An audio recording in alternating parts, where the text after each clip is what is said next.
Okay, so here we have an interesting parable, a wonderful parable, an important parable about doing our duty. We want to be faithful to the word, and we want to listen to what Jesus has to tell us. This this has a shocking ending. I mean, it's an ending that if you had never read this before, you wouldn't expect that Jesus would be so harsh with the one servant. And so this is very, very important for us to take in, understand, and grasp, and be warned by it. This is simple. It's not very difficult. I've been praying all week that I wouldn't make this more complicated, because it's not. Jesus has gone away, and he has given his servants work to do. And while he is gone, he wants that work to be accomplished. And he's going to come back and hold us accountable and ask us how we did with what he gave us. Obviously, it's that simple. We don't expect what happens at the end here. That's a shock to us, but so very important for us to understand. The bags of money, now let's call them bags of money, okay? The word talents is it's just a transliteration from the Greek word. The Greek word talentos is what they just turned it into an English word. But it is not a talent like, playing music, or it's not a talent like that at all. That's been misunderstood over the centuries. But it's just the Greek word, it just means a unit of weight. It's a weight, a measurement of weight. We'll talk more about but it is money. He's referring to money here. And so we'll talk more about what that means. But we want to understand that Jesus has been doing a lot. He's been healing, he's been helping, he's been saving, he's been teaching, he's been sharing, he's been drawing people into the kingdom of God. I am going away. I want you to do what I've been doing. Let's just keep it that simple. I want my servants to do what I have already been doing, to take my place in such a way, in a picture of how he wants it done. And here's all you'll need to do it. I'll give you what you need to do what I'm asking you to do. And so that's what the talents are. So let's get the first thing. Let's talk about some principles here. This is all we're working through 1 Peter, and we got sidetracked by this verse. And we've been looking at the spiritual gifts. So we got sidetracked by 1 Peter 4, 10, 11, these beautiful words. Each of you should use whatever gift you have received to serve others. That's nice. Means exactly what it says. You have received a gift. Use it to serve others. As faithful stewards. You see the parallel between Matthew 25 and what Peter's talking about? As faithful stewards. And you could replace it with the word servants very easily. You're faithful stewards or servants of God's grace given in its various forms. If anyone speaks, they should do so as one who speaks the very words of God. If anyone serves, they should do so with the strength God provides, so that in all things God may be praised through Jesus Christ. To him be the glory and power forever and ever. So we'll see this idea of the spiritual gifts, God gracing us with gifts in order to serve him. We saw last week for the common good. We serve the body of Christ. And some of our gifts will push us outside the walls of evangelism and different things, and we will be touching our community. But as the church grows in oneness, and grows in love as we do what God has called us to do, the church will always be outside the walls. The church will always be encouraging others to come in and meet this Jesus who has changed us. As the church grows in unity, it gets more unique in this world, and people are attracted to that. They're attracted to true, sacrificial, unconditional love. People are. You were, I was. How wonderful it is to meet God, and he hits us with mercy and grace, comes after us with love. And we're attracted to it. People are attracted as the church grows in oneness it is more attractive, right? Now, let's look at this parable carefully. The master gives all his servants kingdom duties. Everybody has been given a duty. We saw it. Peter repeated it. Well, each one of us has been given a grace gift, a gift from God to serve the church with. So we are the master's servants. We serve him, not ourselves. The master gave these servants talents, lots of money, basically. That's going to be the challenge of this whole parable, turning the money that he gives into what's the real use of it, as that's a metaphor. What is he practically telling us? We'll certainly be talking about that in a moment. I want to camp on this idea that we are servants. We are servants of God. You know, that's what you need to think of yourself that way. If you're a follower of Jesus, that's what you are. That's as tops, man. That's as good as it gets. That's all it gets. That's who you are. That's who I am. Sometimes we think we're kind of servants. You know, we're servants of God in church. When we're servants of God when we're doing Christian stuff, but we're not servants of God when I'm at work or when I'm at school. We tried to delineate and make a wall between my religious, spiritual life and my secular life. No such wall. We are his servants everywhere we go. We follow his commands everywhere we go. We bring his light everywhere we go. Everything we do it all for his glory. There is no secular world and some Christian world that Christians are bouncing in and out of. Please, always, you are with Jesus and you bring him wherever you go. We are his servants. We are his. And this is the old way to think about this, not the new way. You know, we can think of servants, and a lot of servants get paid. They get paid handsomely. They are people who work as for their master, and they get paid, and they go home at the end of the day, and they quit serving their master, and they have their own life. That is not this.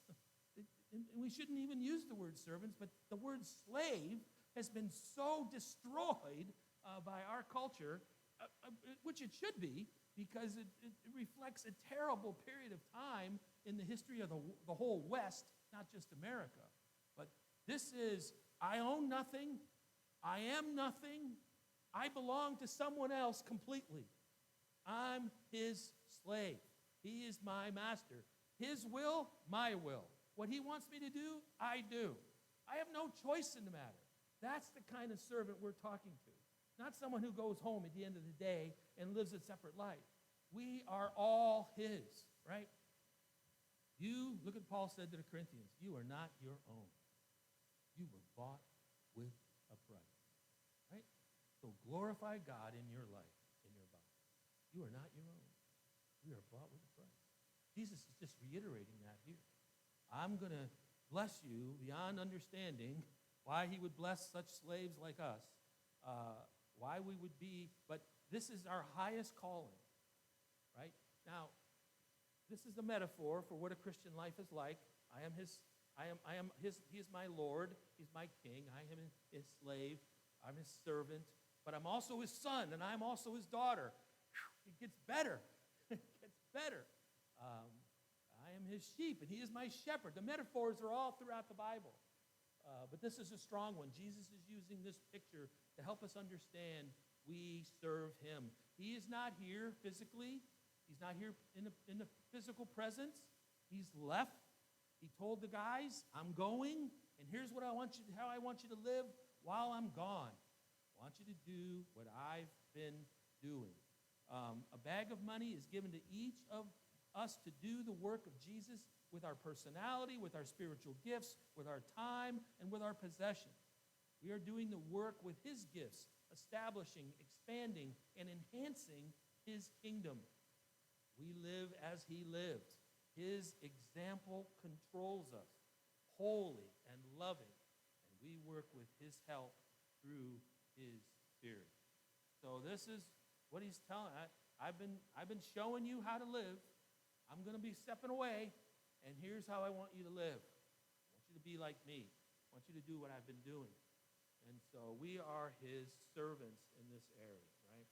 So the master's gifts and duties have immense worth. Now let's talked about the servants. Now let's talk about the talents. The talents are a unit of money. Jesus is making a point here, a good point. Because a talent, the word talentos in the Greek, it's a unit of measure, and as best we can say, it's used in lots of different cultures. It was certainly used in ancient Israel and in Greek culture, the first century, what we're talking about. It's about, from what we can gather, about 75 pounds of money. It's a lot of money. Now, the NIV, if you're looking at an NIV, it would say, it doesn't even use the word talent, which I think is wise. The King James used wise, New American Standard, ESV, NK, all use this idea of talent. I think that's just hard to anybody. What is he talking about, a talent? He's talking about a bag of money. He's given them 5 bags of money. The NIV will say bags of gold. I think the NLT says that too. I can't remember. Bags of gold. Probably not a bag of gold. The common money was all silver. Everybody used silver. That was the commerce at the time, not dollar bills, but silver coins. They weren't as nice as the ones we have, minted silver coins. 75 pounds of silver coins in a bag, in a talent.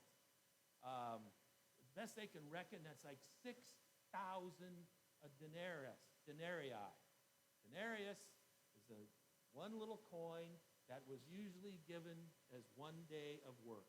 You would give somebody 1 day of work, that was a good pay, was 1 denarius. So he is saying about 6,000 days of work. 75 pounds of these little coins. That's what he is giving these servants. It represents a great deal of money. 5 bags, 2 bags, and 1 bag represent at least 20 years, 16 and a half years of labor. That's what, when these guys got this money, that's what they're thinking, wow, this is a lot of money. He is entrusting me with a great deal. What we have to do in Jesus' name is immensely valuable. That's what Jesus is trying to tell them. I'm going to give you gifts. They are valuable. They have high worth. This is the most valuable thing you have in your life. What I'm doing for Jesus, how I'm serving him. While he's not here, I'm fulfilling my deeds, my gifts. I'm fulfilling my duty, doing my duty. And that particular, like I said, this is the most difficult translation, to translate this money into our lives and into our possessions and into all that God has given us in order to serve him. Immense value. Just remember, your life and my life and what we do and how we live impacts people for eternity. That's what he's trying to tell us. I'm telling people who are blind and they are walking into a pit, and their pit is eternal in its damnation in hell. I'm trying to stop them, take them off that path, turn them back to God. That's what Jesus did. He was the light of the world, and we are his lights, and he's trying to stop people from their path of destruction, turn them round into the path of life. That's of infinite worth. That is huge, and as far as just thinking about it in money, which is very difficult to do, but that's what Jesus is talking about, right? So the master gives us this infinite amount of value in our lives and what we have to do. Help people find the King and the kingdom of God through Jesus Christ. The master, then he says here that according to his ability, you should underline that in verse 15, he gives these servants different amounts according to their ability. That is a fascinating phrase, according to his ability. We're trying to figure that out. But he matches the perfect gift with each servant. He doesn't give everybody the exact same thing. He doesn't give us the same thing to do, and he doesn't give us the same amount to do. He doesn't give us the same responsibilities to do. We're all to do what he has given us to do. That's why I wrote that, that little introduction to the spiritual gifts. If you don't know where you're gifted, where your responsibilities, where your duties lie, because out of our gifts, that's what I don't want to preach it again, but that was last week. We talked about that. But we want to be found faithful with our stewardship. Each of us is given a stewardship. Each of us are a servant and been given responsibilities. We want to be doing what we have been commanded to do. And it is a perfect match. There's not going to be an excuse. Oh, I know what you wanted me to do, but I was no good at it. Oh, I know what you wanted me to do, but I didn't like it. That's not going to happen. You're going to be, as you yield your life to Christ, as you yield your life, that's an old Bible word, right? Yield. I am not in charge. I am yielding my life to him. As you do that, you will find passion. You will find things that make you excited about the ministry. That the eternal things will start to make more sense to you, and your giftedness will come out. I told you that there's tests, there's spiritual gift tests. You can fill out a thing and ask you a bunch of questions, and they revolve around all these 19 spiritual gifts. And I said, I don't really believe in those. I poo-pooed them last week. And then Susan, talking to Sue, she says, man, those things really helped me. That really helped me. Years ago, I was reading one of those things, and I realized what I was really wanting to do, I really thought I could do. I did that test, and I thought, no, that's not me at all. This is me, and this is where my passions lie. And they really helped her. And I thought, oh, okay, I stand corrected. So I don't have one of those to offer you right now, but if you find one, I'm afraid to say that because there's probably a million out there online, and some of them will be weird.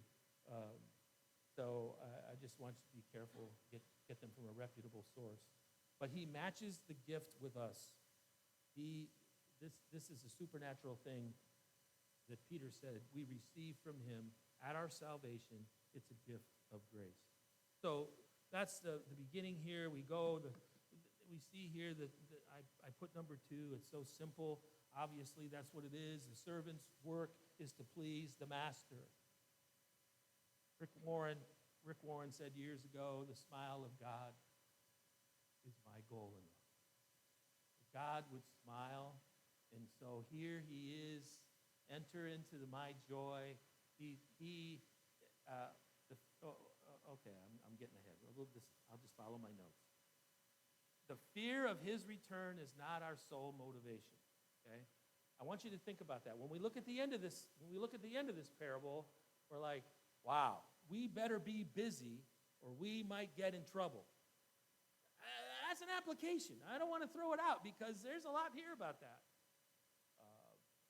But that's not our sole motivation. Paul told the Corinthians, my beloved brothers, be steadfast, be immovable, always abounding in the work of the Lord. Abound in the work of the Lord, knowing that your labor in the Lord is not in vain. Not in vain. We want to be careful here.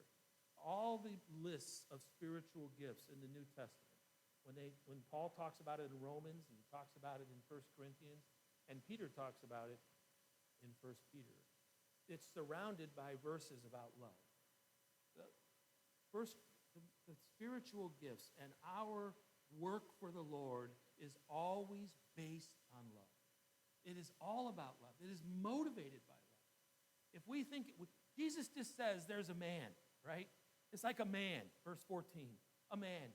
We don't know anything about this man, but he has servants and he's loaded with money. That's all we know. He's rich and he has servants. But then in the middle, he says, I'm going to give you more to do, right? Verse 21, well done.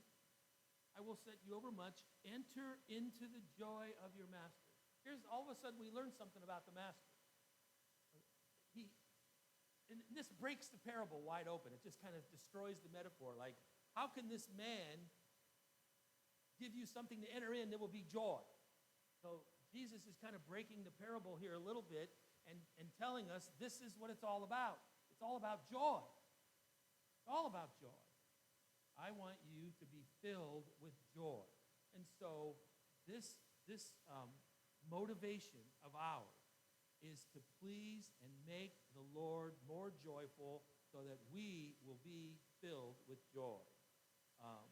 He has loved us. So if we learn about the man, in which you have to read the rest of the New Testament and the Old Testament, you learn about this man, Jesus, and you'll find out we love him because he first loved us. He is the one who has bought us and paid for us. I mean, this is like a master of no other. He is the greatest master ever. You will never wish you did not have him as your master. He is the most gracious and kind and giving and loving master. And we will lay our lives down for him. So the motivation is not just fear. In fact, I struggled with putting the sermon, do your duty. We don't want to, it is an aspect of duty, but we don't want to think of the Christian life as duty. I mean, it's got to be more than duty. And it's got to be motivated. I just can't be serving the Lord because I'm afraid of what he's going to say to me when he comes back. Although I'm afraid of what he's going to say to me when he comes back. I understand that. I want to be pleasing. I don't know when the lights are going to go off in my life and the lights in glory are going to come on. And I'm standing there, a new person, after I just, got hit by a bus or something. I don't know when that's going to happen. And we don't know when the sky is going to open up. It's going to just open up. Heaven's going to open up. And he's coming. He's coming. We don't know when that's going to happen. Praise the Lord, we don't know. I want to be pleasing when he comes back. I also know I owe him my life. We owe him our lives. We don't owe him part of our lives. We were dead, and now we've been made alive in Christ. He has come after sinners, wicked, rebellious, rotten sinners. He came after us. We want to serve because he has loved us. And I'm loving him. I love him, and I want to obey him. But Jesus said, if you love me, you will keep my commands. You will obey me. So this whole thing here, that's not in the parable, but it's in the life of Jesus, it's in the story of Jesus, is all motivated by love, not fear. But fear is an aspect of it that we know that my dad loved me to death, but I didn't like it when my sister would tell him that the hole in the window came from a rock from me. I had all kinds of ideas how to tell my dad that rock didn't come from me, it came from a lawnmower or something. But my sister would make sure my dad knew, and I was petrified because my dad, who loved me, would also discipline me. And so there's that push-pull that we all have with a good father. My dad was great. So fear isn't our only motivation. We are motivated by love. Love of God, his love for us, and our love for one another. It has been a long time since Jesus wrote this parable, right? Jesus spoke it, and then it was written down by Matthew. But he is coming. This parable is all about faith. Faith and love. Faith and love and hope. It's funny, faith, hope, and love. The three of the greatest things. The greatest of those being love. But faith, hope, and love. As the Christians walk in faith, as they walk in hope, and as they walk in love, they serve the Master. We serve the Master. It's been a long time. Way longer than Matthew thought. Way longer than Paul or Peter thought. And you can get tempted here. You can get tempted. You're thinking, I don't know. Maybe this isn't going to happen. Right? We walk in faith. We believe this has happened. It's been a long time. You must be ready, Jesus said.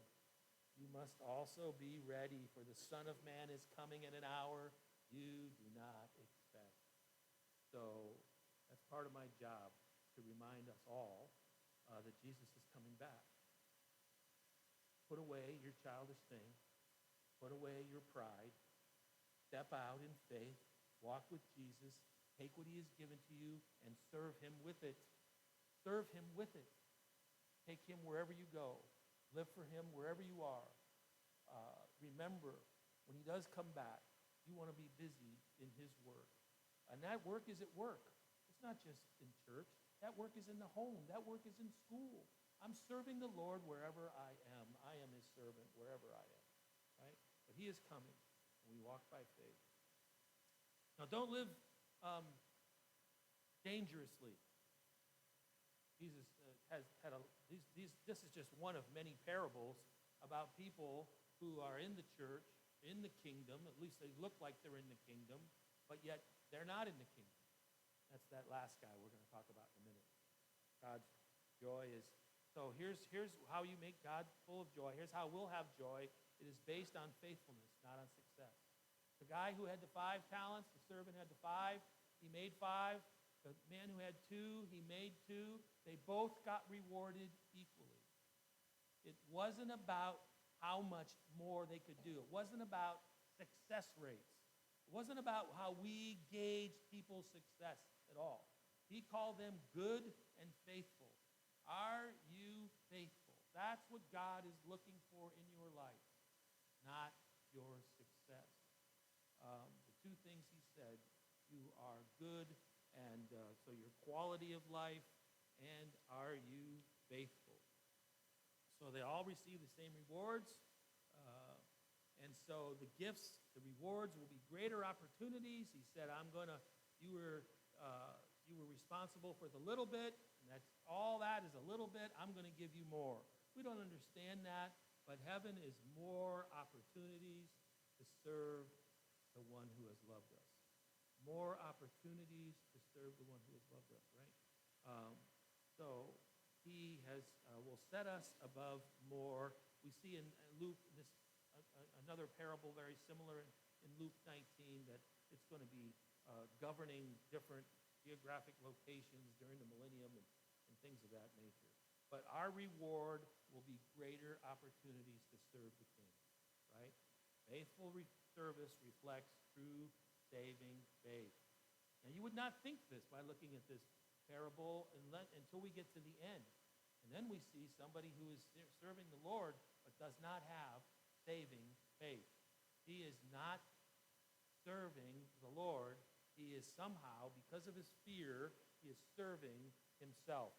But your faith in Jesus, your saving faith, believing that he has given his life for me, I am going to give my life back to him. I am going to live Christianity, the thank you life. Christianity is a thank you life. It's the living sacrifice. Paul said, give your life to him every day like a sacrifice that dies, but be alive, a living sacrifice.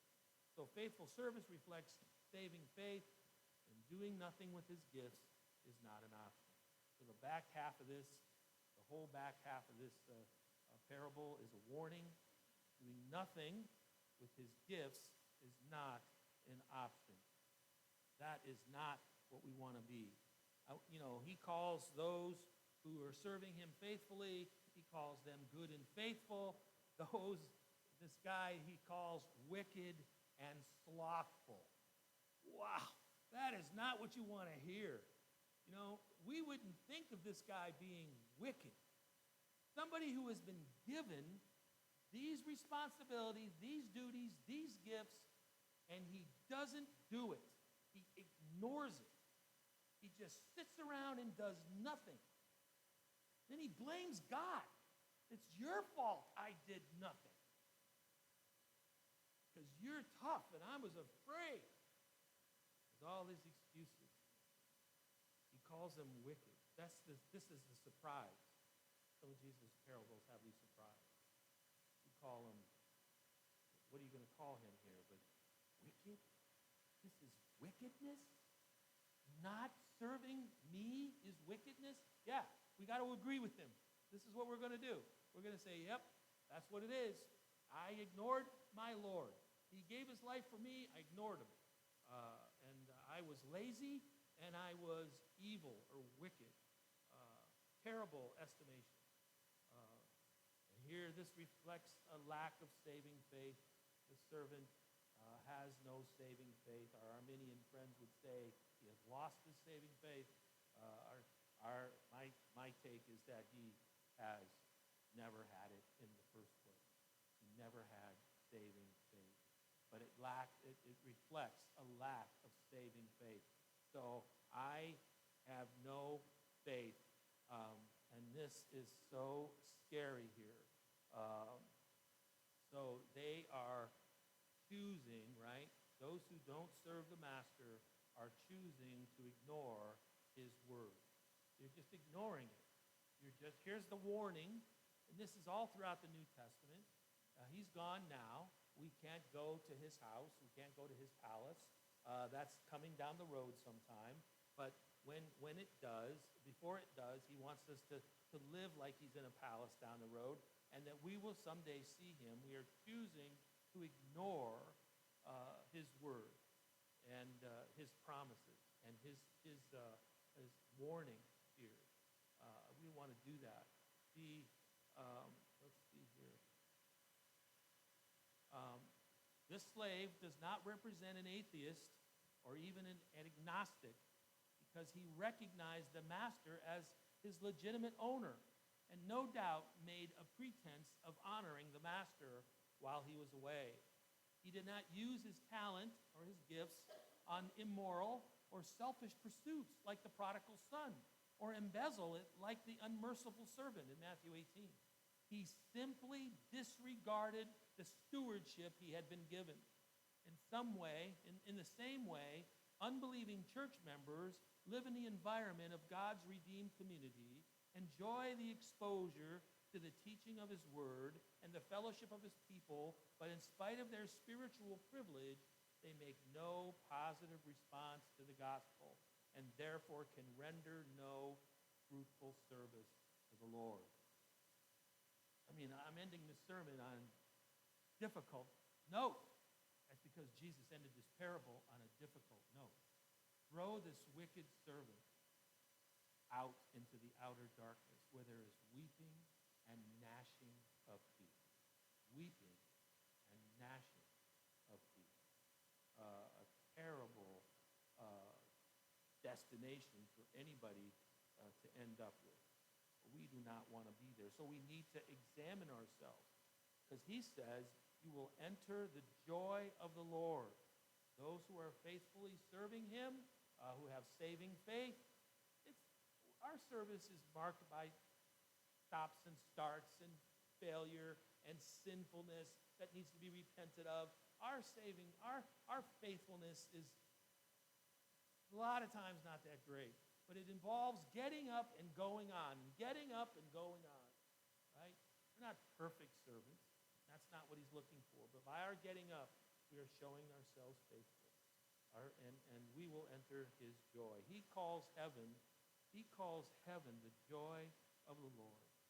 That's what we're looking for. That's exactly what we're looking for in this life, happiness. We're looking for happiness in this life. And we can look for it in all kinds of weird places. But where we're going to find it is in Jesus. And Christians are going to find it in serving him. You're going to find it in serving him faithfully, in giving your life to him completely. Absolutely. He says, enter the joy of the Lord. Not the joy of my gifts, not the joy of my blessings. It's the joy of my presence. You and I are wanting joy all the time. We would love to have a life without worries, without fears, without doubt, without anger. So we know the Bible. Be joyful. The whole book of Philippians is about having joy in the midst of hard times. We are fighting for joy. That's what Christians do. I am not going to be knocked down by whatever's happening. I'm going to stay joyful. And there's a day coming. There's a day coming when complete and absolute joy will be yours and mine forever and ever. You're a good and faithful servant. Come and be with me. Just like Psalm 16. We read that this morning. Psalm 16. The joy of the Lord. The joy of my presence. You will be in it forever. So this man was condemned. He ignored the master, and he was condemned. And this man was in church. This man thought of himself as a servant, but this man had the pride not to become not to walk in saving faith and give his life to Christ in salvation, and he was not a servant. Um, the erroneous estimation of his master's character was sufficient proof that his slave had no intimate or reliable knowledge of Jesus. I want you to read this again. The erroneous estimation of his master's character was sufficient proof that this slave had no intimate or reliable knowledge of Jesus. That slave portrays the unregenerate church member who has no spiritual fruit in life and no spiritual worship in his heart. He is blind to the Lord's kindness, the Lord's grace and compassion, mercy and honor. He's blind to the Lord's majesty and glory because he has never surrendered himself to the Lord's sovereignty and the Lord's grace and mercy. And so when he starts blaming the Lord, and when he starts calling the Lord names, that I didn't do it because you were this or that, and the parable says, well, if you knew that, why didn't you just invest it in a bank if you knew that about me? He's not copying to saying I'm like that. He's not like that at all. He's not some hard slave driver that is not gracious and merciful. The guy didn't know Jesus. He didn't know him. And so he made bad decisions based on bad information. And so this is why we bow our hearts and trust in Jesus as our Savior. And we have good information. And we owe him our life. And we keep fighting the fight. We keep wrestling the wrestling match. We keep running the race. And when we come to the end, it's going to be the best, man. It's just going to be all joy. So the parable is strong. Use what God has given you. Be about the master's work, which is always about people. Be ministering to people, guiding, helping, encouraging people in their walk with Christ. Those who don't know him, try to keep them from falling off the cliff by giving them direction, right? And it's all about, right, what we learned, I'm going the wrong way here. We learned about Psalm 115. Ministry is all about him. To us, O Lord, not to us. But to your name goes all the glory for your unfailing love and faithfulness. His unfailing love and his faithfulness is why he gets all the glory. Pray with me. Father, we thank you for your word today. This parable stuck in there at the end of towards the end of Jesus' life. He gives us this wonderful parable to strengthen us, encourage us, for those who are struggling on that road to keep going, for those who are not sure, to help them to become sure of who they are, and that they have put their faith in Jesus alone, not faith in themselves, and that they're not here because of their family or their kids, or they're here because they want to know you better. We pray you would open their hearts to understanding, saving faith, believing that Jesus died for them and has given his life for them. Pray you draw them towards yourself, Lord. We thank you for him who has done so much for us.